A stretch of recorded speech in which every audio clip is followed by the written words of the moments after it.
Southern Fried True Crime covers cases that are not suitable for young listeners, and there may also be some explicit language used. Listener discretion is advised.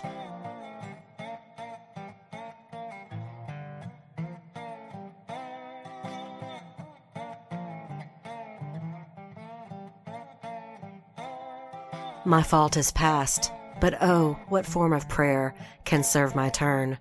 Forgive me my foul murder. Thou cannot be, since I am still possessed of those effects for which I did the murder.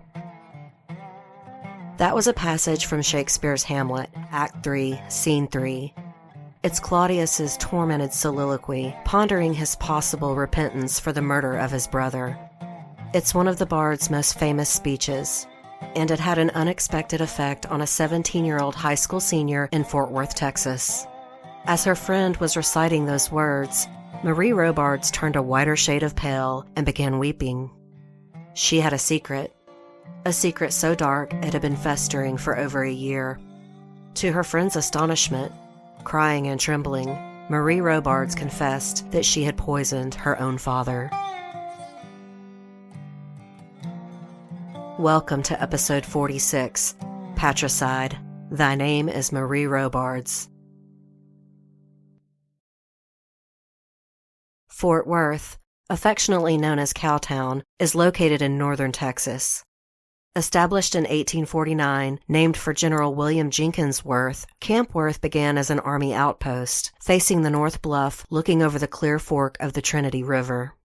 It was the northernmost of 10 forts designed to protect the American frontier after the Mexican-American War. But as far as America is concerned, it's where the West begins.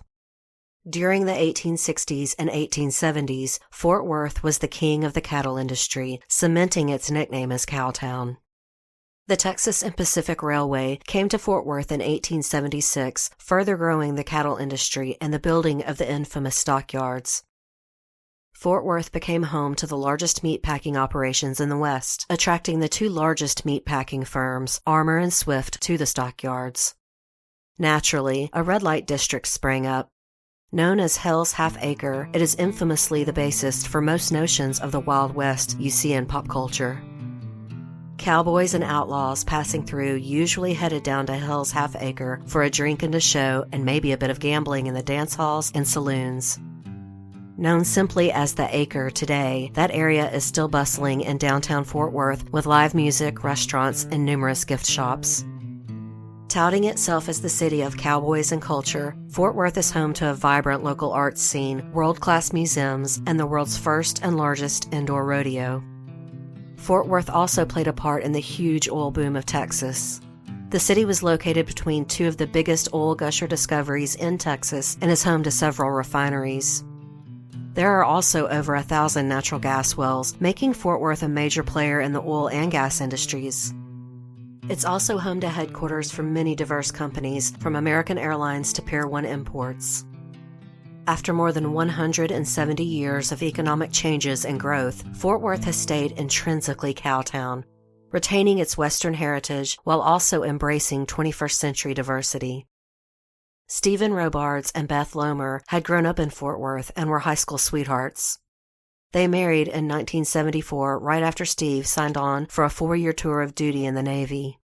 Dorothy Marie Robards was born July 10, 1976 to the young couple. She would remain their only child. Stephen, Beth, and the baby they called Marie moved around to a couple of different Navy bases before returning to Fort Worth in 1979. Just 1 year later, Beth and Stephen separated and Marie went to live with her mother. Beth later talked to journalist Skip Hollandsworth for his preeminent article on the case called Poisoning Daddy, which was published in Texas Monthly Magazine in July of 1996. Beth characterized her ex-husband as a depressive. He had extreme bouts of darkness and also had trouble holding down a job. She said he was jealous and had a temper. She called their relationship a teenage whirlwind romance. But once the pressures of career, marriage, and parenting hit, the relationship crumbled. In 1981, Beth remarried to a man named Frank Burrows. He was a former Navy officer that she met while stationed in Florida with Stephen and Marie. She said that they were just friends during that time, but after the Navy, Frank got a job as a police officer in Granbury, Texas, and the two started dating. Granbury is a small town with less than 8,000 residents that's just about an hour from Fort Worth. Frank was also recently divorced and brought a son close to Marie's age to the relationship. He was an authoritarian type and let both children know that if they ever moved out to go and live with their other parent, they were not allowed to move back home. I am a full-time step-parent myself who has also instated this rule. I had friends who were children of divorce growing up, and I watched them seesaw between homes. You get mad at mom, you go move in with dad. Dad pissed you off, so you're back at mom's. It sets a bad precedent and teaches children how to be manipulative. It's also an exhaustive merry-go-round that perpetuates the fighting and bad feelings between exes. Many blended families lay down this same rule to avoid it. But Frank and Beth Burrows had no way of knowing that this rule would send Marie into a dangerous spiral. Marie Robards was a good girl. The quintessential good girl. She played clarinet in the school band and also took art and dance classes for extracurricular activities. She had a few close friends and stayed out of trouble. She was regarded as shy. Her mother said she was so intelligent that she was writing in cursive by kindergarten. She lived in Granbury with her mom and stepdad, and she saw her dad Stephen rarely. He lived in Fort Worth in a one-bedroom apartment, still struggling with keeping jobs, so Marie only visited once or twice a month. A psychologist later hired by Marie's defense attorneys said there were some issues in her young life. She was jealous of Frank and possessive of her mother. But Dr. J. Randall Price also capitulated that Frank was probably jealous of the close relationship between Marie and his wife. Dr. Price said Beth and Marie behaved more like sisters than mother and daughter. Marie was very attached to her mother and very protective. Beth said that the weekend before Marie turned 16, she came home and found Frank in bed with another woman. Marie was furious and immediately told her mother. But then she was taken aback when Beth didn't leave Frank. Beth worked in a busy emergency room at a hospital and blamed her long hours for Frank's infidelity. But Marie saw him for what he was and loudly voiced her frustrations that her mother would not leave him or kick him out. Marie started withdrawing from the family and smarting off to Frank whenever she felt like it. She couldn't stand her stepfather now. She finally gave her mother an ultimatum: divorce him or she was moving out. Her mother refused to divorce Frank. Marie said, "Then I have to leave." Beth's parents lived in Fort Worth, and rather than sending Marie to live with her real dad, she made arrangements for her to live with her grandparents. Beth enrolled Marie in a new high school and promised to stay in close contact. But just 5 days after she arrived in Fort Worth, Marie took a $50 cab ride back to Granbury and showed up at Beth and Frank's front door. To her dismay, Frank refused to let her stay. He had made that rule and meant to stick by it. His son had chosen to go and live with his mother recently. It hadn't worked out, and Frank had refused to let him move back. Beth would later describe a horrible scene, with everyone screaming at each other and Marie crying. She said it made her feel like Frank was making her choose between him or Marie. I can see why she felt that way, but I can also see Frank's point, seeing as how he had refused his own son. Frank was a strict disciplinarian, but obviously his affair had cost him authority. Marie didn't just lose respect for her stepfather, she loathed him. And now he was standing between her and her mother. In the end, Beth chose to abide by Frank's rule. She admitted that she really thought the situation would be temporary. That after Marie went to live in Stephen's small apartment for a while, Frank would relent and let her move back. But that's not how things went. Marie later told her psychologist that she felt abandoned, and she also thought that Frank was relieved to be rid of her. Frank may well have felt some relief, but he didn't really show it. He tried to be supportive to his wife, but firm in his values. Stephen Robards, on the other hand, was thrilled. He hadn't lived with his teenage daughter since she was 3 years old, and his life had really taken a change for the better recently. His depression was better with new medication, and he got a job working as a postman and even had a new lady in his life, another single mother who lived in his apartment building named Sandra Hudgens. He quickly applied for a 2-bedroom apartment at the complex he lived at, but for the time being, Marie slept in a rollaway bed that stayed under the dining room table. It obviously wasn't ideal, but it's not like Stephen had a lot of time to prepare. He was doing the best he could. He took Marie out to dinner and to the movies and tried to make his daughter happy and comfortable with him.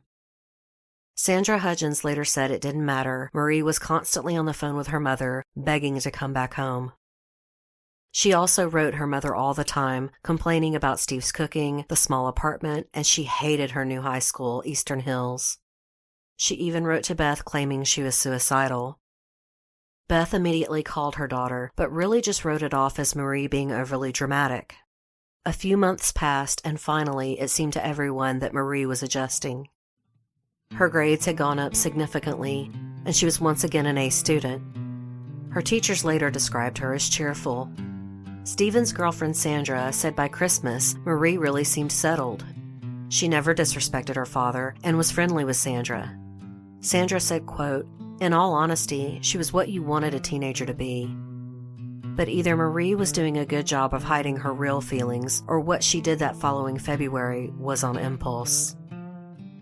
While in chemistry class, she poured barium acetate from a bottle into a napkin and then hid the napkin in her backpack.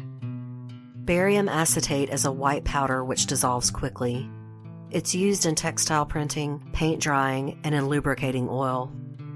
In chemistry, it's used in the preparation of other acetates and as a catalyst in organic synthesis.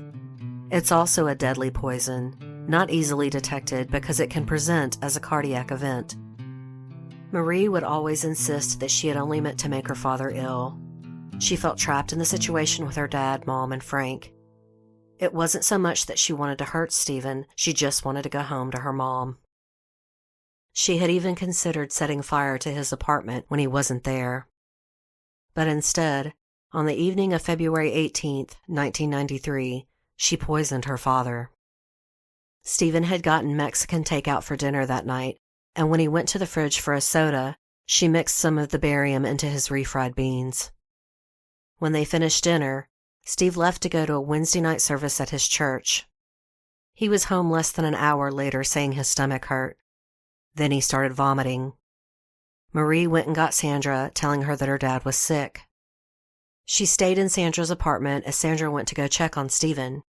By then, he said his arms were seizing up and getting stiff, and he couldn't swallow. Sandra quickly called an ambulance. She later described a horrific death, with Stephen foaming at the mouth, struggling to breathe. Paramedics got there quickly, but it was too late. His throat had closed, and they couldn't get an oxygen tube in. Though he was taken to the hospital, he was already dead. The poison worked quickly. Sandra said that as paramedics took her father away, Marie stood at the door, looking as if she was in shock. Sandra said she went to Marie and hugged her, pushing her face into her shoulder so she wouldn't have to watch her father die. And hours later, Marie got her way when Frank and Beth showed up at the hospital to take her back home to Granbury. Is there not rain enough in the sweet heavens to wash it white as snow, whereto serves mercy, but to confront the visage of offense? If Marie Robards felt guilty about killing her father, no one noticed. The visage she showed the world was that of a teenager in shock. She stood numb at her father's graveside, and no one was the wiser. After the funeral, her mother pulled her aside and told her she was still having marital problems with Frank and had decided to leave him. She was moving to Panama City, Florida, and planned to take Marie with her. Incredulous, Marie replied, "You had this plan all along to take me to Florida?" Beth told her she had found a job there and they were going to be together again, just the two of them. She said Marie looked like she couldn't breathe when she told her. She probably thought her daughter's reaction was because she was still reeling from Stephen's sudden death, which had been ruled a heart attack. Chest pains, arm pains, nausea, and shortness of breath are all symptoms of a heart attack. The coroner that examined Steve Robards did not test his blood for barium acetate. Even if he had thought to do so, he couldn't have. The Tarrant County Coroner's Office didn't have the $150,000 machine needed to detect the poison in a blood test. But Stephen Robards had died suddenly right in front of his own daughter. The police and coroner had no reason to suspect foul play. So he was buried, and his family, while mourning the loss of the young 38-year-old man, went on with their lives. And Marie moved to Panama City with Beth. Beth had gotten a secretarial job for the Department of Motor Vehicles, and she enrolled Marie in a local high school. But pretty much from the moment they arrived in Florida, Marie was severely depressed. Some days were so bad that she couldn't even get out of bed, and Beth was distressed, remembering the bleak depression her ex-husband had suffered from. She worried it was hereditary and sent Marie to a counselor.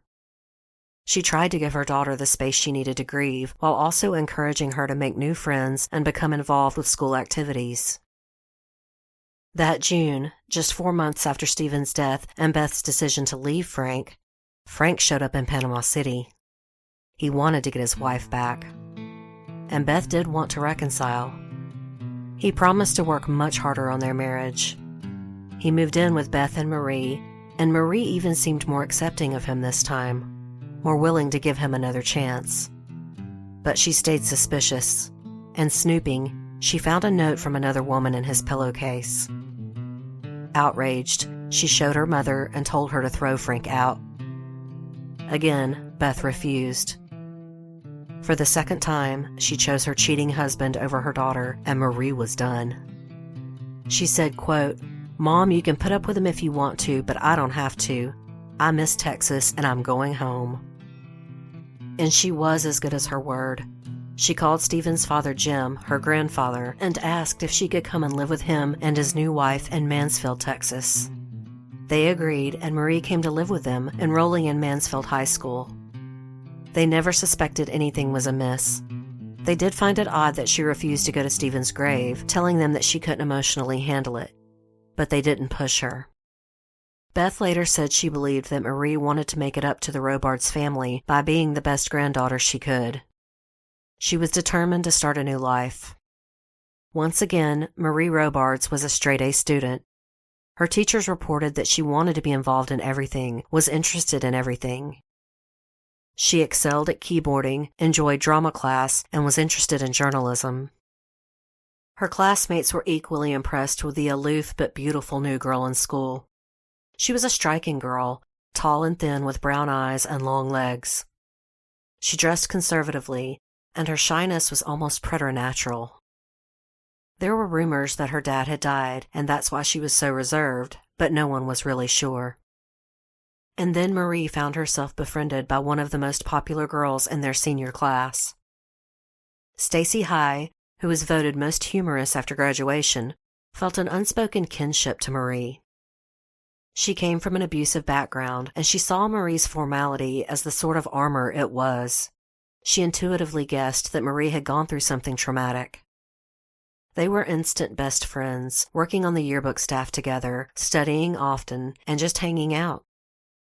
Stacy even got Marie to go to a cowboy bar with her in Fort Worth. She later said she often tried to get Marie to talk about her dad because she knew that talking would help, but Marie always shut her down. One night in January 1994, the girls were studying Shakespeare's Hamlet. Stacy rushed ahead and recited her favorite part of Hamlet, Claudius's guilt-ridden soliloquy that I read at the beginning of the show. "Forgive me my foul murder. That cannot be, since I'm still possessed." Marie turned white at these lines as Stacy asked exuberantly, "Isn't that cool?" Marie asked Stacy if she thought people could go through life without a conscience. Stacy said probably the kind of person who could look someone in the eye and still kill them in cold blood. At this, Marie got up and then fell to the floor sobbing.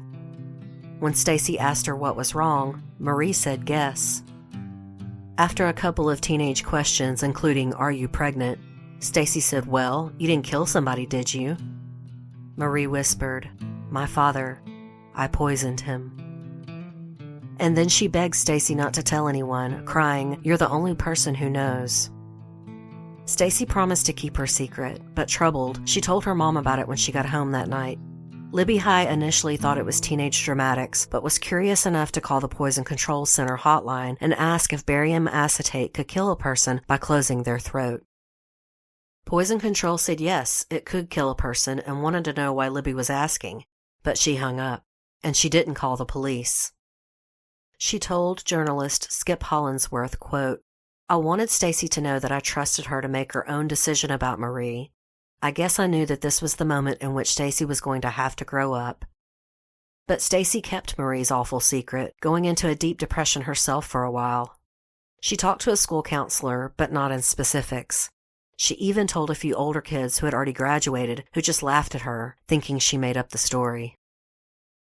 She started having nightmares that Marie was chasing her, but she stayed friends with her, hoping it was just a terrible mistake. She suggested Marie get counseling, and she even told her that she told a priest what Marie had done, but nothing changed.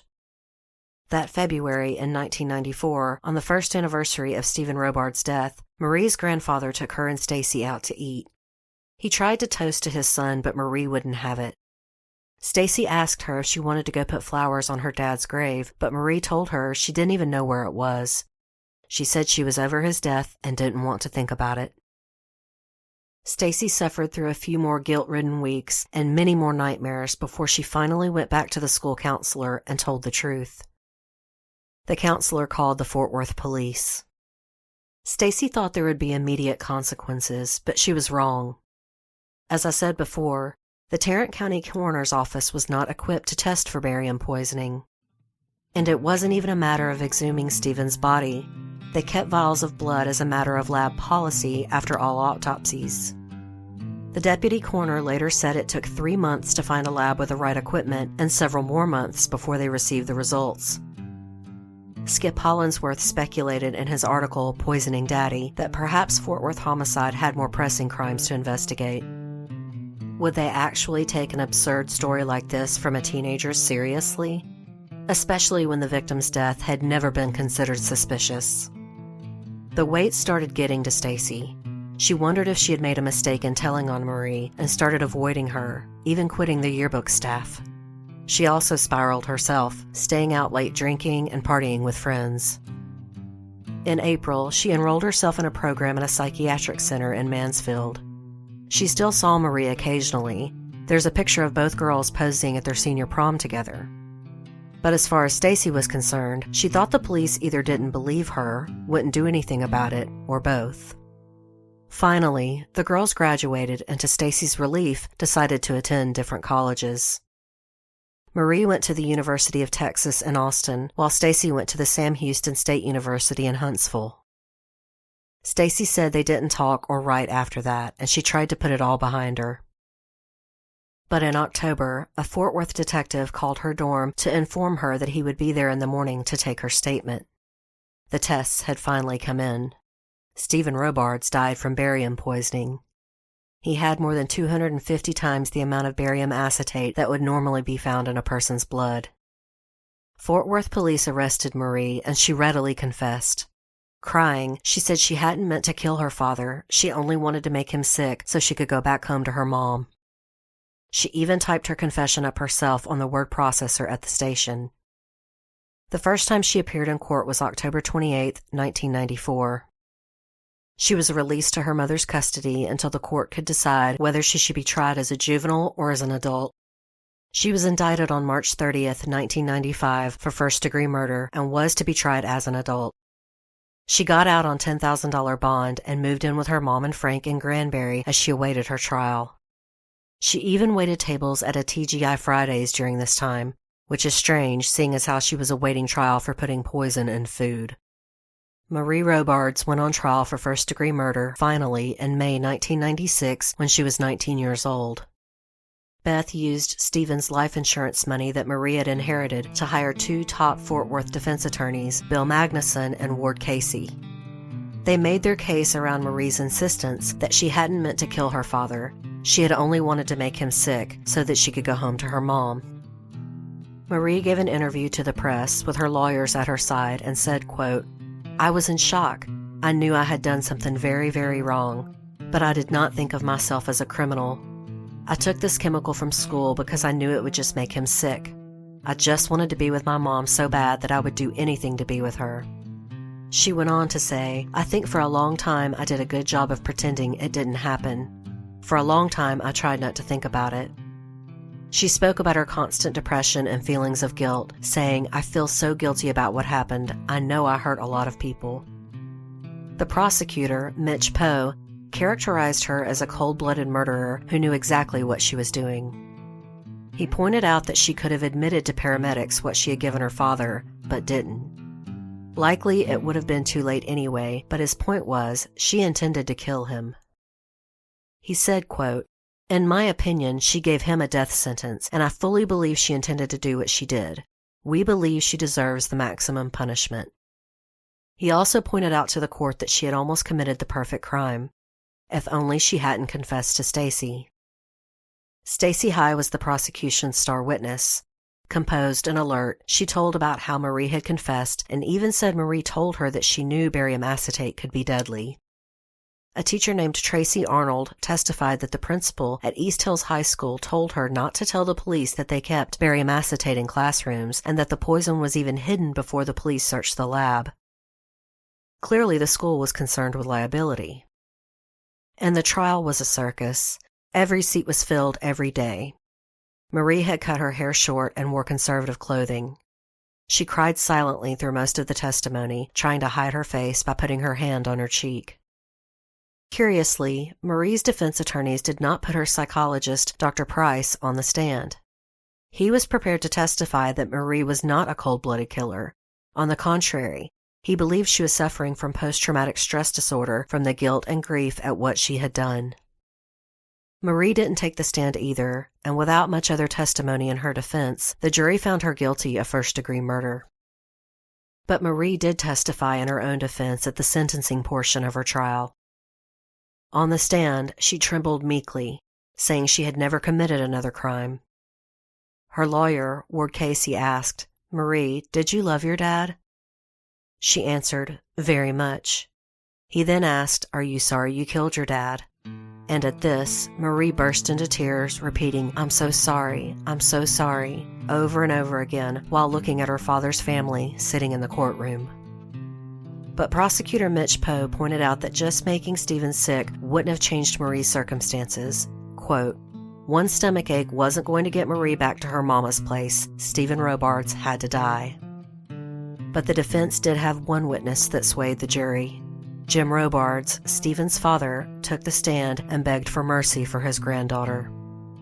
He said that the guilt and anguish that she lived with and would continue to live with was enough. He asked the jurors to give her probation.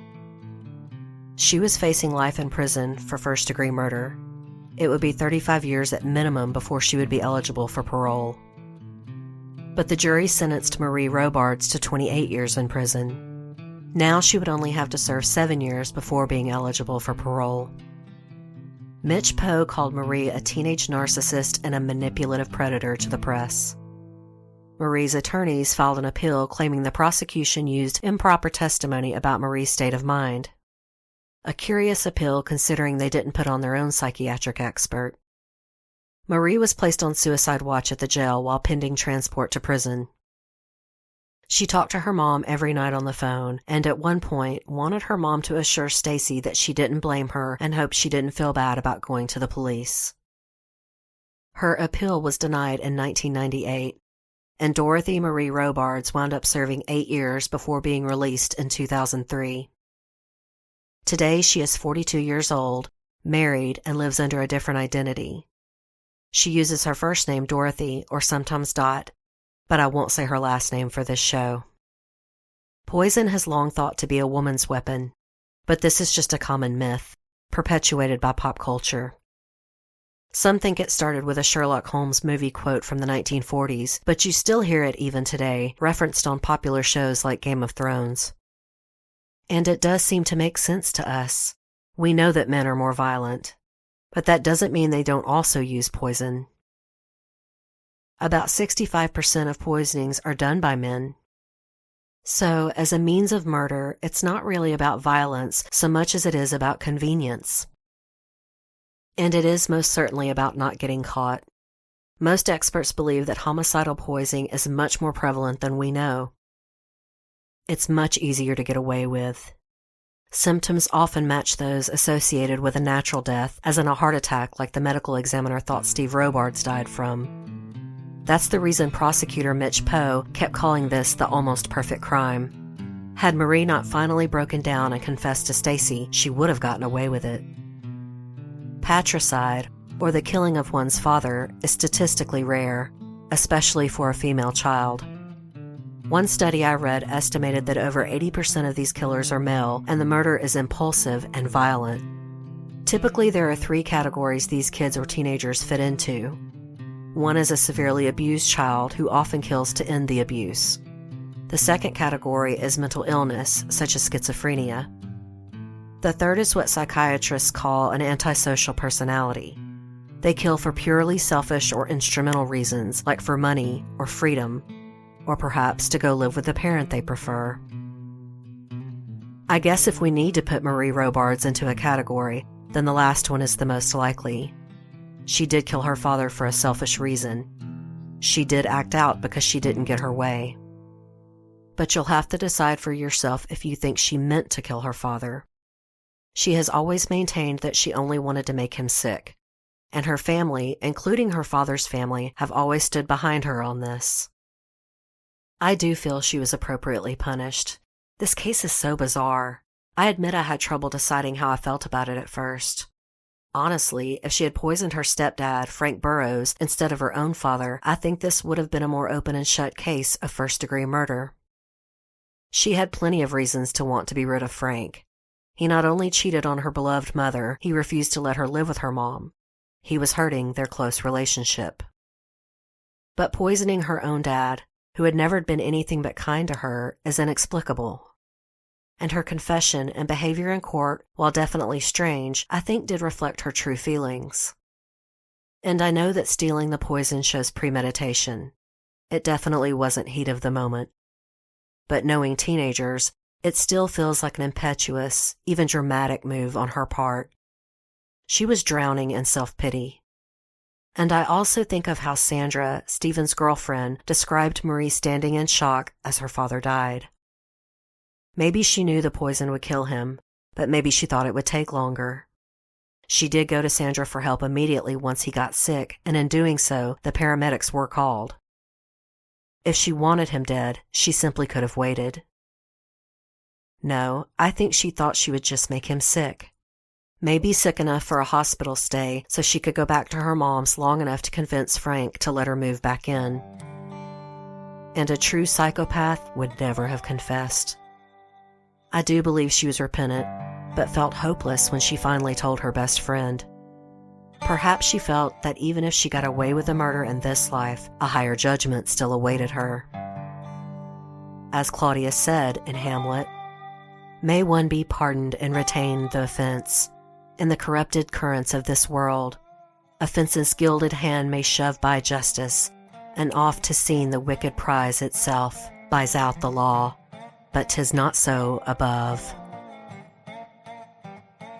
Southern Fried True Crime is written and produced by me, Erica Kelley. The original graphic art is by Coley Horner, and Southern Fried's original music is by Rob Harrison of Gamma Radio. Special thanks to journalist Skip Hollinsworth. His long-form article, Poisoning Daddy, was my main source for this episode. There are a few ID channel-type episodes on this case, but I've got to mention a fictional novel based on the crime. Megan Abbott wrote Give Me Your Hand based on Marie's story, and it's fantastic. And also thanks to Erica Lee from Gone Cold Podcast for suggesting this fascinating case. I played Gone Cold's promo at the beginning of the show today, and you really should check it out. They explore forgotten yet fascinating cases from the Lone Star State. Honestly, it's by far my favorite podcast. If you love a Southern twang, great music, and a good mystery, please give Gone Cold Podcast a try. Incidentally, I will be in Fort Worth, Texas this Saturday, along with Erica, Vincent, and Christina from Gone Cold, to our podcast meetup at the Yard at 6 p.m. Many of your other favorite podcasters will be there, including Aaron and Shay from All Crime No Cattle, and Lainey from True Crime Fan Club. Check out the event page on Facebook to find out all of the shows representing. It's going to be a lot of fun, and we hope to see you there. If you enjoyed today's show, don't forget to subscribe, and please tell a friend or rate and review on iTunes. I'm on most large platforms like Stitcher and other podcatchers. If you're interested in supporting the show, please visit my website, southernfriedtruecrime.com. There is a link to my Patreon page on there. Patrons of Southern Fried enjoy many rewards like stickers, magnets, and t-shirts, as well as early ad-free listening to episodes. Or if you would like to buy a t-shirt or other merch, you can now directly buy it from my website. And there is also a donate button if you would like to make just a one-time donation. Again, that's southernfriedtruecrime.com. If you have any comments, corrections, or suggestions, you can email me at southernfriedtruecrime@gmail.com. I love hearing from you guys, and I'm always looking for new cases, so please feel free to reach out. I'm also all over social media. Just search the show name in your favorite platform if you'd like to connect with me there. If you're interested in discussing this case or any other episodes further, come check out my discussion group. It's linked to my Southern Fried True Crime Facebook page. We don't just discuss cases, we share memes, make friends, talk about current events and crime, and laugh at all things Southern.